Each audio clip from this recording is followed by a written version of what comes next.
Boa noite, gente. Hoje eu e Nicole vamos abordar os benzodiazepínicos voltados para música generalista. Pode passar, Nick, por favor. E eu vou começar fazendo um breve histórico dos benzodiazepínicos. O primeiro benzodiazepínico a ser sintetizado foi o clordiazepóxido, lá no final da década de 50. Mas os benzodiazepínicos eles só se tornaram disponíveis no mercado na década de 60. Aí nas três próximas décadas, na década de 70, 80 e 90, eles foram substituindo os hipnóticos ansiolíticos mais antigos, como eram os barbitúricos, porque eles eram mais toleráveis, mais seguros. E aí, atualmente, se tornaram a terceira classe de fármacos mais prescrita no Brasil, e estima-se que cerca de 50 milhões de pessoas façam uso diário desses medicamentos em todo o mundo. Pode passar.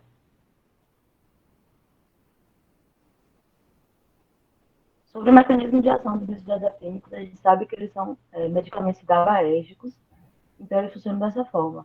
Aí na imagem vocês podem ver o receptor GABA-A, que é um canal de cloreto, e quando o GABA, que é o principal neurotransmissor inibitório do sistema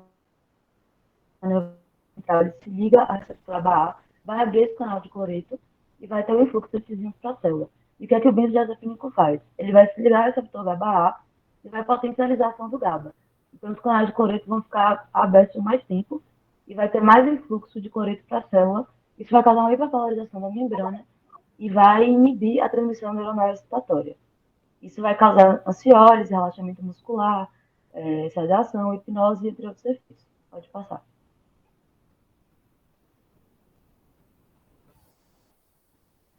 E são esses efeitos que vão constituir o uso clínico dos benzodiazepínicos, que são principalmente usados na terapia de ansiedade e podem ser usados também no tratamento de insônia, no manejo do TAB, da abstinência, da gestão psicomotora, como adjuvantes de anestesia. De maneira geral, os benzodiazepínicos que têm ação rápida e meia-vida mais reduzida, eles costumam ser usados como hipnóticos, como é o caso do midazolam. E aqueles que têm um tempo de início intermediário, a meia-vida longa, são mais usados como ansiolíticos, como é o caso do clonazepam e do alprazolam. É importante vocês saberem que os benzodiazepínicos, eles inibem a resposta ansiosa, mas eles não são capazes de preveni-la, porque eles não agem nem modulam o hipocampo. Então é como se tivesse um incêndio, os benzodiazepínicos, eles são capazes de apagar o fogo, mas eles não são capazes de prevenir outro incêndio. Agora a Nick vai continuar a apresentação para vocês. Pronto, então assim, só para dar continuidade que Laurinha acabou de falar agora, né? Os benzodiazepínicos, eles fazem parte dessa classe de medicamentos que são os hipnóticos e sedativos. E assim, quando a gente pensa no efeito hipnótico, o que a gente está querendo? Uma produção do sono, uma facilitação do sono e que seja facilmente despertável. É o que vai acontecer todas as vezes? Não. A depender do medicamento, né? Vai ter suas particularidades. Tá, já nessa questão do efeito sedativo, pode o que se deseja, né, como eu falei, que se almeja vai ser essa redução da ansiedade e o efeito calmante.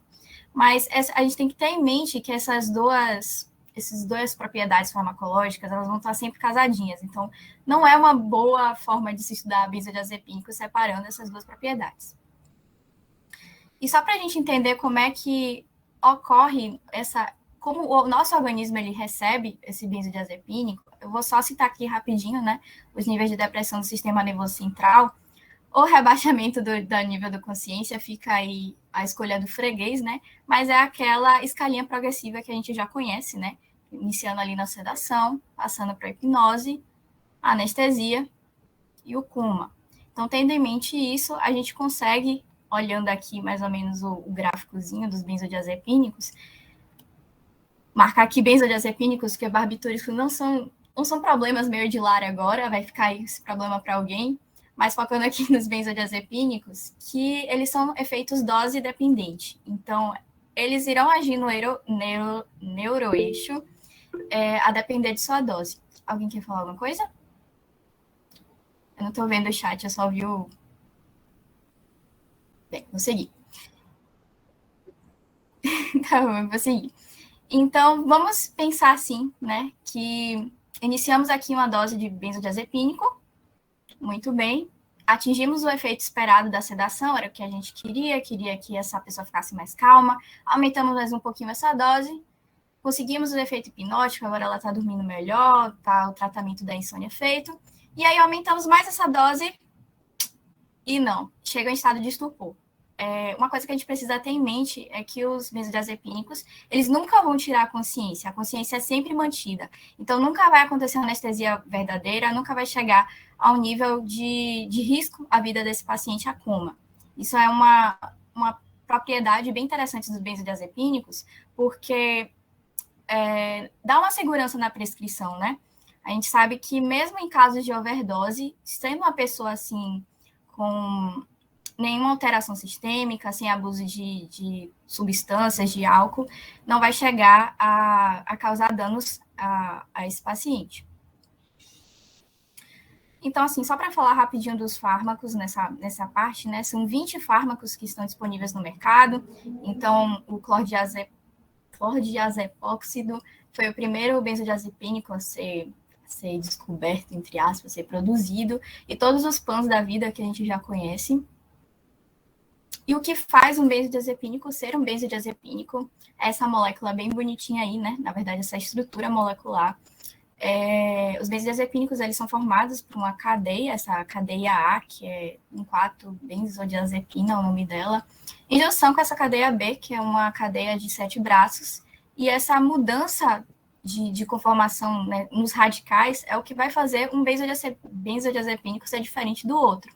Isso é bem interessante porque os diferentes efeitos farmacológicos que a gente observa no benzodiazepínico é justificado também por isso. Então, tanto a ansiólise, hipnose, relaxamento muscular, o uso como pré-anestésico, que a gente vai falar daqui a pouquinho, é só spoiler, e como anticonvulsivante, podem ser também devidos a isso. Outra coisa que a gente tem que entender, né, do mecanismo, então, se todo mundo prestou atenção aí no que Larinha falou, vai ganhar uma bala 7 belos, que é a estrutura proteica do canal de cloreto, né, desse receptor GABA-A. Então, ele é um receptor ali de 5 unidades, em torno de um poro, e essas subunidades, elas são normalmente formadas por duas subunidades betas, duas subunidades alfas e uma subunidade gama. Só marquei aqui para chamar a atenção. Mas esse receptor, eles também vão ter diferenças, né? Então, eles podem ser formados por subunidades ômega, subunidades pi, delta, e lá se vai aí todo o alfabeto grego. E também essas subunidades alfa e beta, elas podem ser subdivididas em numeração de 1 a 6, né? Então, todas essas, a depender também da região que esses receptores forem ser expressos, tudo isso vai contribuir para que os efeitos eles sejam diferentes de pessoas a pessoas, né? Uma coisa que a gente precisa também entender é que, normalmente, os transtornos, no caso, psiquiátricos ou da própria clínica generalista, como é o tema daqui da apresentação, que estão relacionados aos usos dos benzodiazepínicos,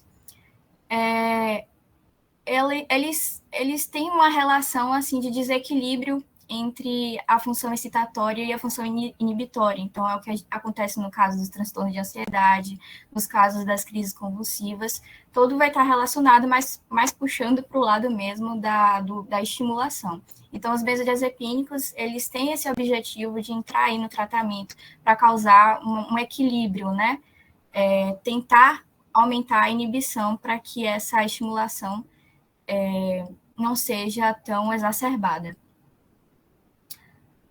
E, uma coisa que eu marquei ali, que eu acho que pode ter passado aí despercebido, mas chamar atenção ali, se você reparar, o receptor GABA-A também é um receptor para álcool. Então, isso faz um sentido, né? Não é uma coincidência que os benzodiazepínicos, eles são utilizados na síndrome de abstinência alcoólica. Tanto é que, tipo, essa junção de álcool com benzodiazepínicos, ela pode ser fatal, justamente por um álcool ser um inibidor, né? Ele está agindo ali no receptor GABA-A. Então, é preciso ter essa atenção, porque pode causar um rebaixamento do nível de consciência, um rebaixamento, no caso do sistema nervoso central, podendo chegar também a uma depressão respiratória. Passando aqui pelos efeitos farmacológicos que Larinha citou também, só para a gente entender, puxando a sardinha aqui para a nossa psiquiatria. No uso do tratamento de insônia, os pacientes, eles falam que tem uma melhora, né, do sono, o sono é mais profundo, é mais restaurador. Isso se deve à diminuição dos despertares ao longo da noite, a diminuição da latência, que é esse tempo que a gente fica lá parado na cama tentando dormir, o aumento do limiar de despertar, que é esse tempo total de sono que a pessoa tem. E assim, o mecanismo é muito doido, eu nem ousaria entrar e explicar o porquê, mas está relacionado ao aumento da frequência do sono REM. E isso é algo bem interessante. Esse aumento também da frequência do sono REM, eu vou falar lá nos efeitos adversos, está relacionado também ao aumento de pesadelos, né? Então, as pessoas passam a ter sonos, né? Sonhos, a lembrar de sonhos e ter pesadelos. É bem interessante esse negócio, mas é uma outra viagem, uma outra loucura.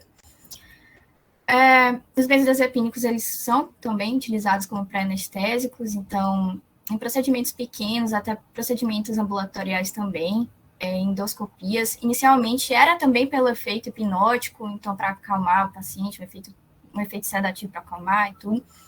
Mas, a partir de um momento, eles notaram que os pacientes que utilizavam determinados benzodiazepínicos, eles apresentavam uma amnésia anterógrada. E hoje, os benzodiazepínicos, né, eles são utilizados também para o que antes era um efeito colateral. Então, essa amnésia faz com que a pessoa ela não se lembre muito bem do que aconteceu e o evento fica bem menos traumático, né, lembrar do procedimento.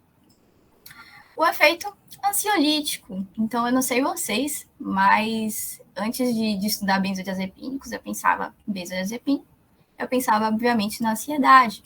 Mas, para surpresa de todos, né, eu acho que ninguém aqui vai cair nessa pegadinha, mas o medicamento de primeira escolha são os antidepressivos, não são os benzodiazepínicos para o tratamento da ansiedade, né? Isso se deve ao tempo, né, que duraria esse tratamento, que pode ocasionar uma dependência.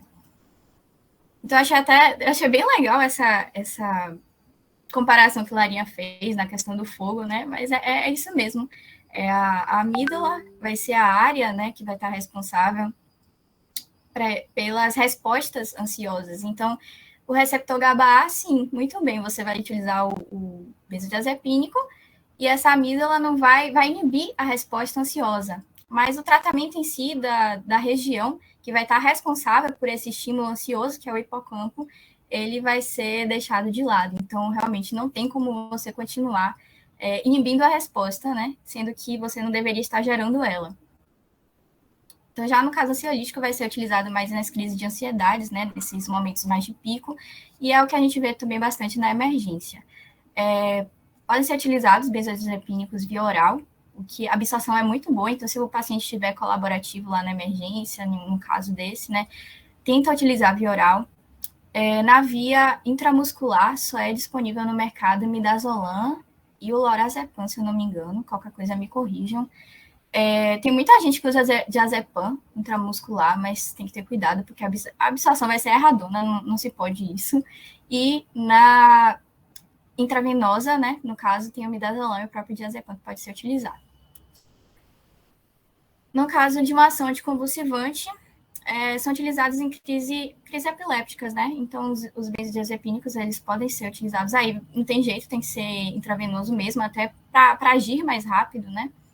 Mas, ao mesmo tempo, eles não são utilizados muito para evitar, na verdade, a inibir a crise. Então, a pessoa está ali em crise e não age muito bem na inibição. É muito mais no evitar que essa crise aconteça. E, finalmente, é aqui que os benzodiazepínicos eles vão brilhar. Aqui não tem discussão, que é a síndrome de abstinência alcoólica, né? É medicação de primeira escolha, então é isso, acabou. Dar o seu diazepam, seu lorazepam, em caso dos hepatopatas. Lembrando que a associação com álcool ela é extremamente perigosa, então, se está em síndrome de abstinência alcoólica, a gente presume que a pessoa está realmente com zero álcool no corpo, não tem como você utilizar os dois juntos. E é justamente para tratar esses sintomas, né, do delirium tremens.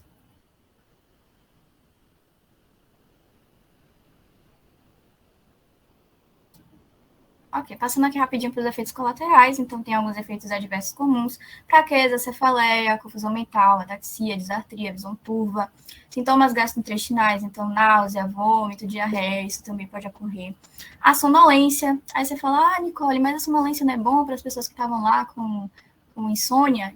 Não, gente, a gente tem que dosar para que você está usando esse benzodiazepínico. Então, se for por causa de uma pessoa que está tendo lá uma crise convulsiva, você vai dar o medicamento que vai causar sonolência, então tem que pensar muito bem em qual benzodiazepínico você vai escolher.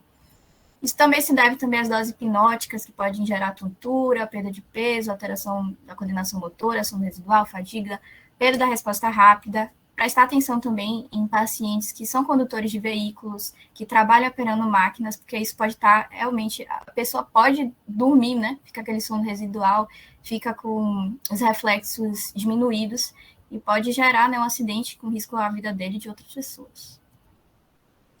Os efeitos adversos raros têm reações alérgicas, hepatotoxicidade, reações hematológicas graves, mas estão mais relacionados a flurazepam, tiazolam, temazepam, mas não tem no Brasil, meninas, então esse problema também não é nosso. E déficits cognitivos, que agora têm aparecido alguns estudos, que eu vi no UpToDate, alguns estudos que estão mostrando uma certa relação do uso de benzodiazepínicos a longo prazo com desenvolvimento, né, de demência em idosos. Então, talvez exista realmente uma correlação entre os benzodiazepínicos, né, esses senhorzinhos que usam há 20, 30 anos, que a gente comumente vê, né, nos atendimentos ambulatoriais, podem estar expostos ao maior risco ao Alzheimer.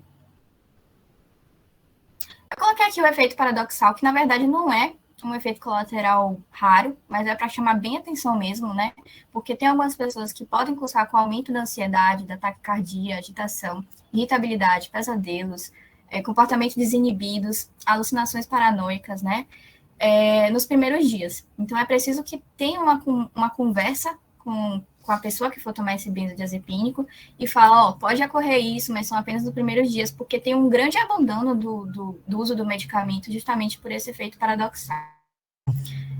Ano passado mesmo, eu usei alprazolam e eu tive um efeito paradoxal muito forte. Gente, eu gritava, eu não conseguia falar, eu gritava, eu fiquei muito irritada, né? E tem algumas pessoas que realmente são mais predispostas. Então, crianças, elas podem ter esse efeito paradoxal. Os idosos demenciados, né, pessoas com psicoses também vão estar mais predispostas a esse efeito. Mas são só os primeiros dias. Eu acho que, assim, do pior de tudo que a gente precisa prestar atenção é a tolerância, né? A tolerância, ela vai ser uma consequência da dessensibilização. Então, prestar atenção em relação a isso, porque nada mais é que um efeito, né, de proteção do nosso sistema nervoso, né? Se a gente está ali tentando inibir, ele vai dizer, opa, deixa eu recolher aqui meus receptores GABA-A, né? Porque não está normal isso, e vai ser um down regulation desses receptores. Isso vai estar relacionado, né, a uma overdose. Então, se hoje eu tomo meu benzodiazepínico e noto que não está o mesmo efeito, eu não estou ficando mais calma, eu não estou dormindo melhor como eu estava dormindo há um mês atrás, eu vou tentar aumentar aqui um pouquinho minha dose, eu vou tentar botar um medicamento mais potente, né? Isso também vai estar relacionado à síndrome de abstinência e o próprio desempenho motor da pessoa, ela vai estar reduzido. Então, como eu falei aqui da dependência, né? Vai ter essa necessidade de estar aumentando essa dose. E a síndrome de abstinência, que a gente precisa estar prestando aqui atenção, porque a partir de 2 dias da suspensão imediata do uso dos benzodiazepínicos, a pessoa já pode apresentar essa síndrome de abstinência, né? Então, insônia, pesadelos, irritabilidade, ansiedade, tremores, náusea, sudorese, podendo chegar até convulsão. Um adendo que eu vou dar aqui em questão da dependência, que eu me passei de falar, né, é que os guidelines atuais, eles falam que o tratamento com benzodiazepínicos, eles devem durar de 4 a 6 semanas, não podendo passar nisso, porque já pode causar uma dependência enorme, né? Então, a pessoa realmente tem aquela necessidade de utilizar. Mas o que mais a gente vê aí, né, nos atendimentos é chegar as senhorinhas dizendo que eu uso Rivotril desde que eu tive meu primeiro filho, não sei o quê, então eu preciso prestar atenção nisso.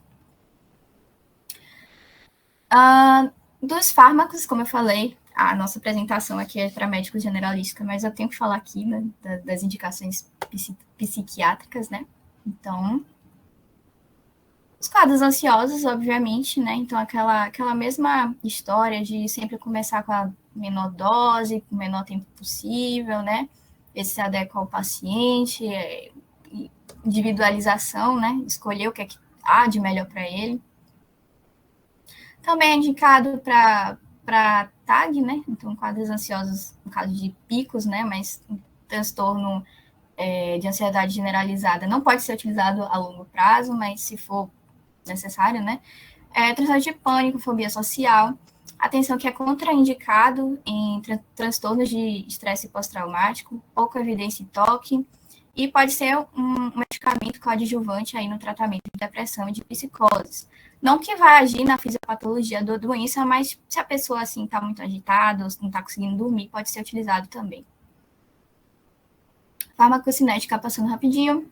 A abstração, ela é muito boa, tem até como é? Tratado de farmacologia, deixa eu olhar o nome. Tratado de farmacologia e de terapêutica, enfim. Que até eles abrem mão e falam, a absorção é de 100% via oral. A gente sabe que não é assim. Se eu não me engano, foi no Kaplan que eu vi, que é acima de 92%. Então, para absorção via oral, é maravilhosa, né? Então, sempre que for possível, utilizar via oral. A distribuição, ela é feita com proteínas plasmáticas, então isso dá aquela propriedade interessante dos benzodiazepínicos, que eles vão primeiro chegar ali aos órgãos bem mais perfundidos, então, sistema nervoso central, e depois que vão ter os efeitos mais periféricos que a gente observa como relaxamento muscular. A metabolização, ela é hepática, então tem muito cuidado com os hepatopatas. A metabolização quase sempre vai gerar metabólitos ativos, que é uma coisa que não é muito considerada durante a classificação, mas eu vou me ater, porque daqui a pouco a gente vai falar da classificação. A gente falar disso não é só da excreção, que esses medicamentos eles vão passar por uma biotransformação, vão passar por uma conjugação para que eles sejam excretados via urinária. E aqui a classificação. Gente, quando esse semestre eu estudei benzodiazepínicos, né? Tô pegando terapêutica 2. Me deu uma coceira, me deu uma ansiedade de ver essa classificação, porque, gente, primeiro que não dá pra gente dividir hipnóticos e sedativos. Não tem como dizer esse benzodiazepínico é hipnótico, esse benzodiazepínico é sedativo. Não se pode fazer isso. Mas também é utilizada essa classificação que, gente, também só vai fazer sentido lá na Disney, né? Porque aqui não faz sentido isso. E eu vou explicar o porquê. A tabelinha, gente, eu não consegui uma tabelinha boa que desse para enxergar. Qualquer coisa eu mando lá no grupo, eu dou um jeitinho, mas não tinha como enxergar. Mas eu vou, acredite em mim, que aqui em algum lugar tem um flurazepam aqui, tem um lugar. E a gente precisa pensar se realmente fosse dividido em benzodiazepínicos de ação ultracurta, curta, intermediária e longa, você estaria apenas considerando o tempo de meia-vida e não considerando que também tem um metabólico ativo. Então, o flurazepam, ele vai agir, a meia-vida dele é em torno de 2 a 5 horas por aí, então seria considerado um benzodiazepínico de ação curta. Mas ele vai gerar um metabólito que a ação dele pode bater de 24 horas até 100 horas. Então, como é que você vai dizer que esse benzodiazepínico ele vai ter uma ação curta se ele vai continuar agindo, mesmo que não o fármaco original, mas o metabólito dele vai estar ali agindo no corpo por 24 a 100 horas, né? Então, fica aqui esse questionamento. Mas para quem quer a colinha, né? Porque, querendo ou não, a colinha é bom, né? Se a gente quiser dividir, a gente pode dividir em curta duração. Então, midazolam, a gente sempre pensa nessa ação mais curta. Alprazolam e clonazepam para uma ação média, né? Intermediária. E o diazepam e lorazepam para situações que necessitem, né? Uma duração mais longa.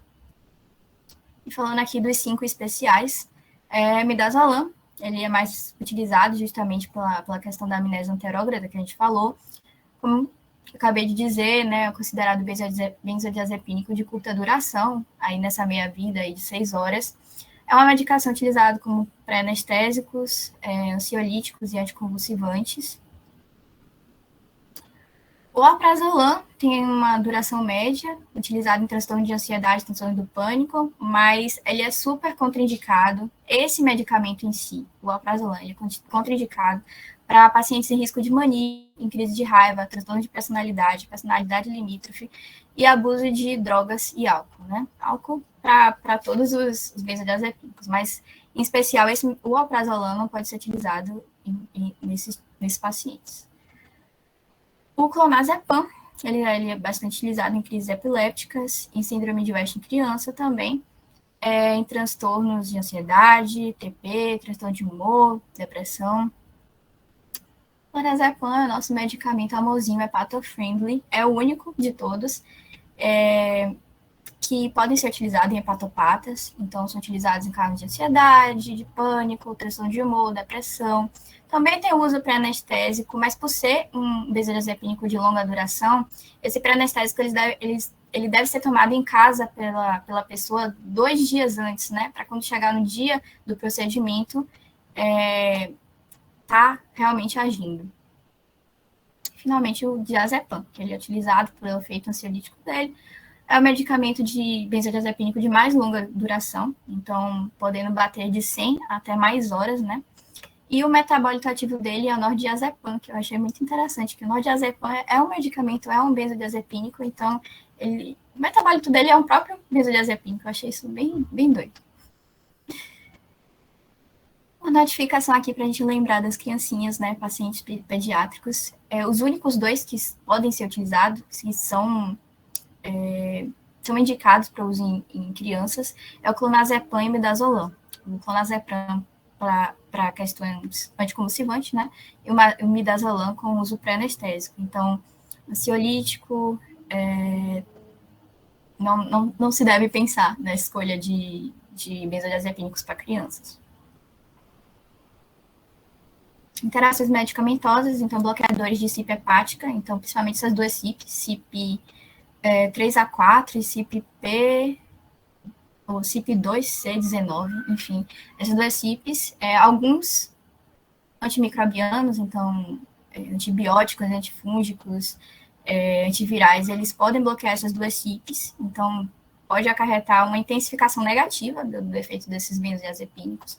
Fármacos depressores do sistema nervoso central, então lembrar aqui que os barbitúricos também vão agir lá no GABA-A.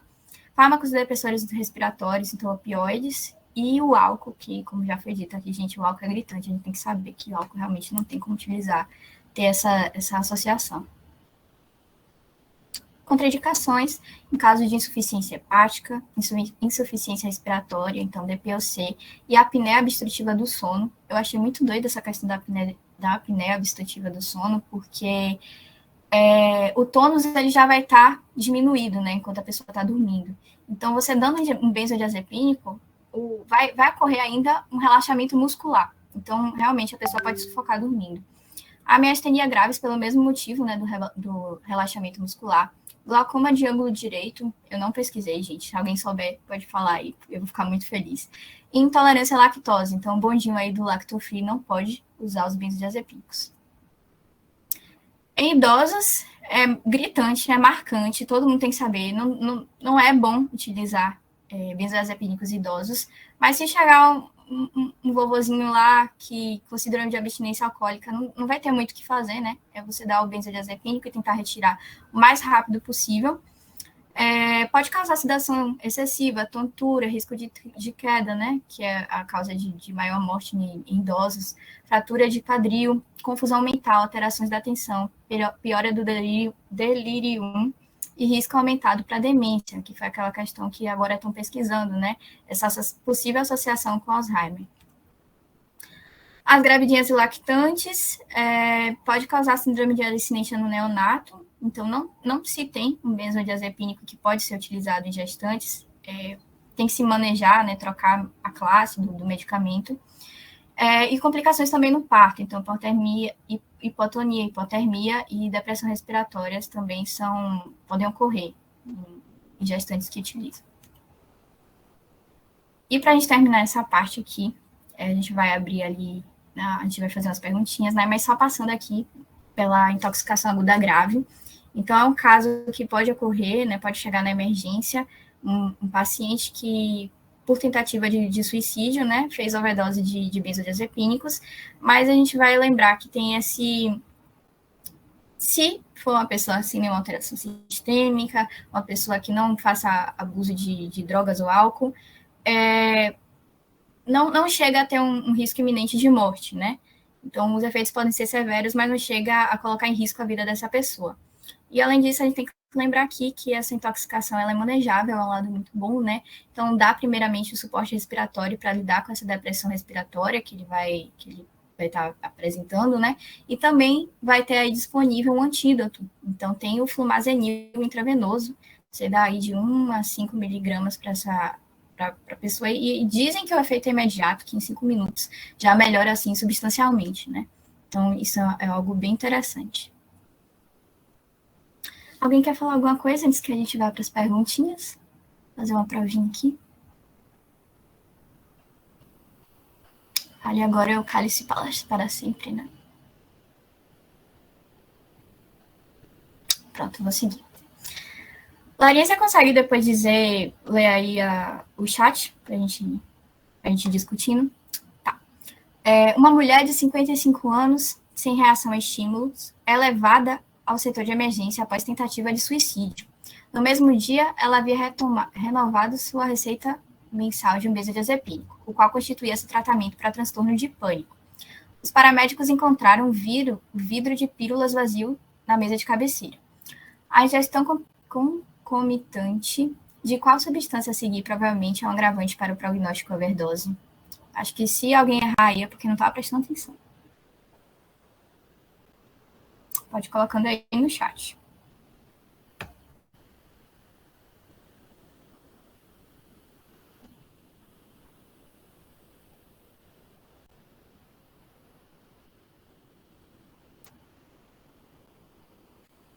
Se não tiver...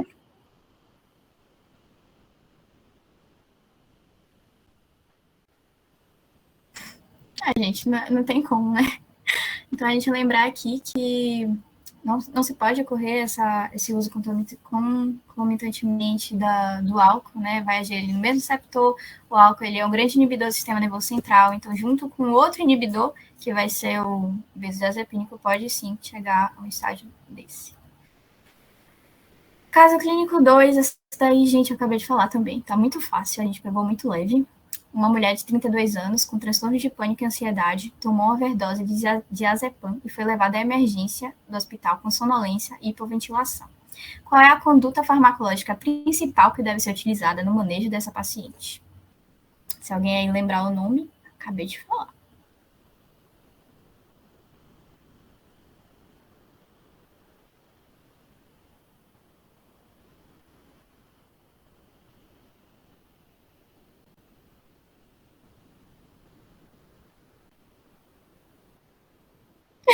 Flumazenil. Mas sabe da existência. Isso. Então tá aí, ó, o flumazenil, ele é o antídoto, né, o medicamento que pode ser utilizado ali intravenoso, de 1 a 5 miligramas. E também lembrar, né, do próprio suporte ventilatório, né, então a pessoa vai chegar ali hipoventilando, né, a primeira coisa que se faz é dar um suporte ventilatório. E essa daqui, porque tinha que ser malvada em alguma situação aí, né, mas vamos ver. Um homem de 63 anos apresenta-se ao setor de emergência com queixa de ansiedade. Ele descreve uma longa história de uso diário e intenso de álcool, há 2 dias. Largou totalmente a bebida. Está visivelmente trêmulo, ruborizado e diaforético. Sua temperatura, sua pressão arterial e sua pulsação estão elevadas. O resultado dos exames físicos são normais sobre outros aspectos, mas os testes de laboratório revelam níveis baixos de albumina sérica e de proteína, assim como um valor de tempo de protombina parcialmente elevado. Ele é admitido ao setor médico para desintoxicação de álcool. Qual dos seguintes medicamentos seria mais apropriado para se tratar esse paciente? A. Alprazolam. B. Clordiazepóxido.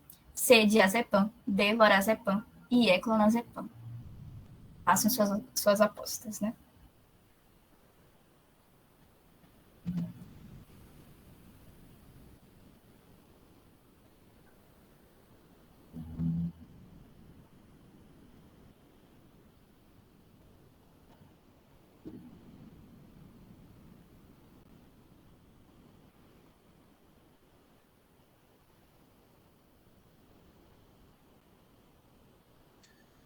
Eu lembro que ela falou que é contraindicado na insuficiência hepática e agora eu não sei qual é que eu dou. Era alprazolam, orazepam. Alprazolam é bom, eu amo alprazolam. Eu acho que é alprazolam, né? É só amor para Zolã, gente. E aí, quando é que deu esse chat? D? É lorazepam. Porque ele tá com abstinência alcoólica, só que... Aí. É isso, gente. Não tem muito, né? Lorazepam é o único que eu falei, nosso medicamento é pato-friendly, né? É o único que não tem metabolização hepática. Então, a gente vai... Já tem esse histórico dele de bebida, né? Então, os níveis da albumina dele vão estar baixos, níveis de proteínas vão estar baixos, o tempo de protamina está maior, está mais elevado, né? Eu até confesso que eu não sabia que a protamina, essa dosagem da proteobina também é utilizada como perfil hepático, né, para você olhar. Eu achava que era só TGO, TGP, GGT, mas, enfim, não sabia. Eu fui pesquisar. Mas já dá para saber, né, albumina e proteína, proteobina são proteínas, né, digamos assim, hepáticas. Então, já sabe que está tendo aí um déficit no fígado dele. Então, lorazepam para evitar, né, danos maiores. E é isso, a gente termina a nossa apresentação aqui, são nossas referências. É isso, gente. Obrigada. Muito bom, meninas. Gente, obrigada, excelente. Gente, eu posso tirar só uma dúvida que eu fiquei? Por favor. Aliás, teve duas, né? Eu acho que a Jamile também botou uma no chat, só antes de encerrar a gravação. A de Jamile foi, se não me engano, esse efeito da amnésia retrógrada, no caso, eu acho, leva os benzos a serem usados como boa noite Cinderela, né? Você sabe isso? Rapaz, eu não sei não. Não consegui ouvir nada assim não, mas assim, na minha ideia seria possível, né? Mas você sabe alguma coisa, Lara? Não, também não sei nada sobre isso, não, amiga. Pronto, e aí a minha dúvida era só mesmo da sonolência que Nick falou. Essa sonolência, ela é só aquela do período noturno mesmo? Ou estende ao longo do dia? Porque eu já vi muita gente falando sobre estar usando benzo e começar a sentir ao longo do dia inteiro mais sonolenta. Então... Olha, Nicole falou um negócio que aí agora eu não sei direito. Que ela falou que não se faz a classificação com tempo de ultra curto e tal. Só que assim, por exemplo, o alprazolam você vai tomar, você vai acordar bem. O diazepam, o clonazepam, você vai acordar dopado ainda e ele vai se estender por muito mais horas. Então depende de quanto tempo ele fica ativo, né? Então depende do remédio. Obrigada. É isso. Vai ter essa questão, né, do que chamam, né, do sono residual. Então, a depender do mecanismo, na verdade, do medicamento, né? Porque, como falou, tem 1001 efeitos farmacológicos, vai depender da pessoa. Então, vai depender dos GABAs que eu vou estar expressando em mim, que podem também gerar esses efeitos. Mas, considerando aí essa diferença, né? Tem que prestar atenção, porque, como eu falei, né? Se for uma pessoa que dirige, uma pessoa que vai estar operando máquinas, pode ter esse sono residual e a pessoa pode se pegar no sono. Gente, só um comentário que eu queria fazer, que Lara comentou, né, do mecanismo de ação dos benzos, e aí eu fiquei com uma certa dúvida, né, porque ela comentou assim, vai deixar o canal de cloreto aberto por mais tempo. Mas eu lembro de ter lido alguma coisa de que essa é uma das diferenças interessantes entre os benzo e os barbitúricos. que não seria um tempo de ação, mas uma abertura mais frequente.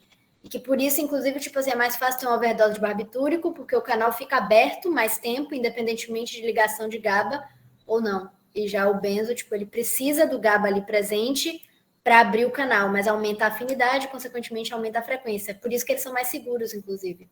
Aí eu acho uma questão interessante, assim. A questão, assim, dessa cooperação dos benzodiazepínicos com os barbitúricos, a gente tem que pensar, assim, no canal do GABA-A, né? Tridimensionalmente, vamos imaginar que aqui é a parte mais alta dele e aqui embaixo é a parte mais baixa. Então, esse canal, ele vai ser controlado, digamos assim. Vamos imaginar, assim, dois esfíncteres, né? Então, para você abrir esse primeiro esfíncter, você precisa da ligação do neurotransmissor, né? Então, você ligou, o neurotransmissor vai abrir.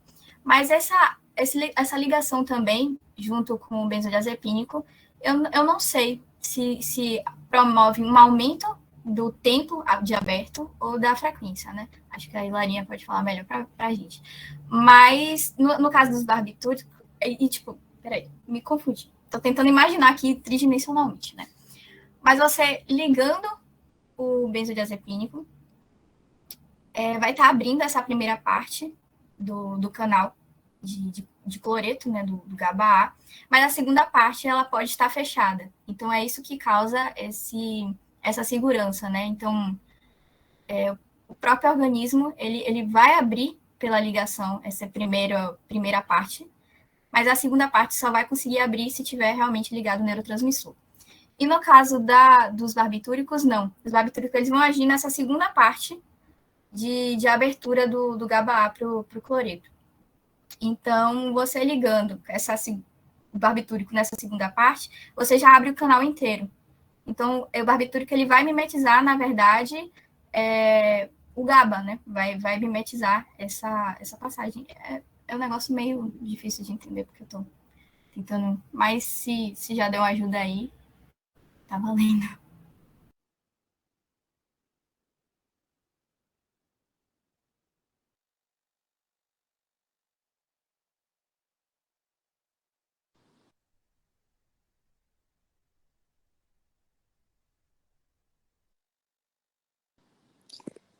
Pessoal, alguém tem mais alguma dúvida, não?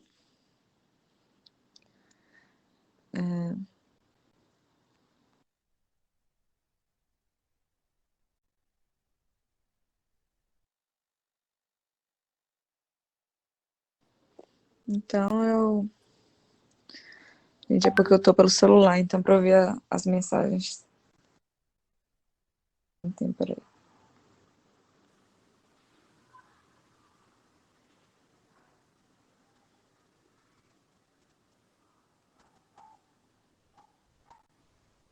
Acho que foi, né, gente? Como assim, Ryan? Se tem nomes, não foi nessa parte? Acho que foi isso.